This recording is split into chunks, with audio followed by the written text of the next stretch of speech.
New Jersey voters will head to the polls in a general election that has all 80 assembly seats up for grabs, as well as one state Senate seat. New Jersey's first legislative district, which covers Atlantic, Cape May, and Cumberland counties, is the only district in the state with a Senate seat at stake in a special election. Democratic State Senator Bob Andrzejczak, a veteran, is running to keep the seat for a full term after filling a vacancy after Jeff Van Drew was elected to Congress. He is facing off against Republican candidate Mike Testa, a lawyer from Vineland. I need help. It's a familiar plea lawmakers often hear from constituents across the country, including here in New Jersey at campaign offices for both candidates running in the first legislative district race.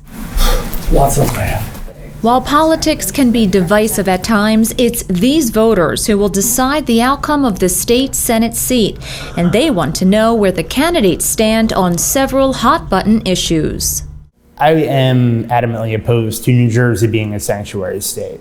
When you look at what the governor and the attorney general are doing, they're pushing our law enforcement in New Jersey to break federal law. You have a federal law enforcement agency, ICE, who has a job to do, and they add an additional layer of protection to our communities here in New Jersey.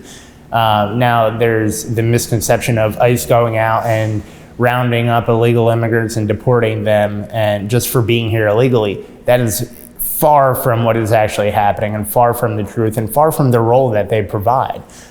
They are going around and they are finding people who are criminals, violent offenders, and arresting them and deporting them. I think that the sanctuary state policy coming from Governor Murphy and Attorney General Grewal is illegal. I believe that there's the supremacy clause in our United States Constitution and our federal law that, federal law preempts any state from enacting a sanctuary state mandate. The other thing that's really interesting about this is that essentially they've done an end around the legislature and created a law from the Attorney General stating that we're a sanctuary state. There's a real problem there. When it comes to offshore drilling, it's another issue that we've been adamantly against, and I think everyone in New Jersey has been against it as well. We've actually submitted legislation resolution, and we've been able to pass it unanimously through the Senate and the Assembly. When you look at the economy of New Jersey, especially South Jersey, I mean, we have tourism and we have fishing and we have agriculture.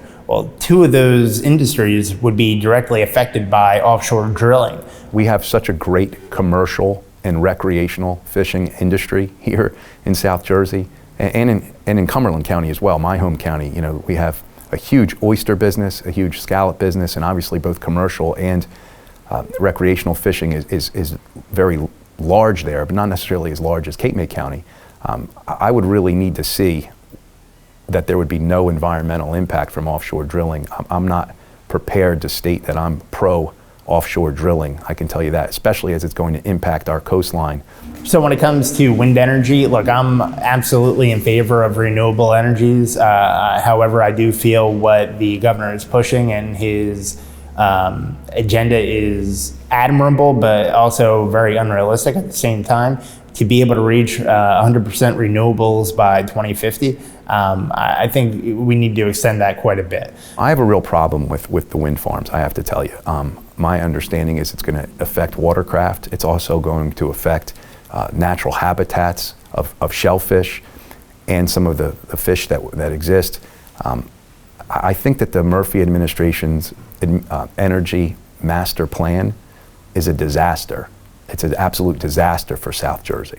New Jersey's first district leans conservative and voted for Donald Trump in 2016.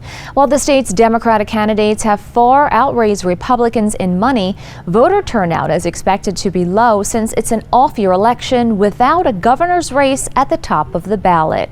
Reporting for New Jersey News Network, I'm Veronica Dudo.